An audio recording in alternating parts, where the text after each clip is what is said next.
高雄南医当咧办东亚茶文化展，也为着要互民众对这个主题有趣味哦。高雄南医是专工邀请在地专精纸糊这项工艺老师，来教民众用纸糊做家己的茶器。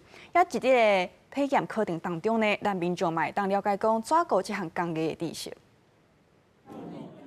甲纸泥糊细张，用膏仔粘伫纸碗内底，大人甲囡仔做好用纸糊的方式要来做茶器。家己馆的高雄南医配合博物馆日举办课程。希望社民众透过体验活动来认捌故宫的文物。目前有一个展具吼，是咱做这个茶具的部分吼，故宫这个有一个茶具，所以咱就用一个纸的碗吼，用古纸的方式，包括这个彩绘，含这个做一个连接。有体会到古早人咧做艺术品迄个感觉。课程内底除了文物的小解，老师嘛分享着纸糊工艺的知识。参加的民众讲，有机会伫故宫内底用传统的纸糊来做物件，是一个真特别的体验。我感觉这个工艺不简单，因为伊要一批报纸粘，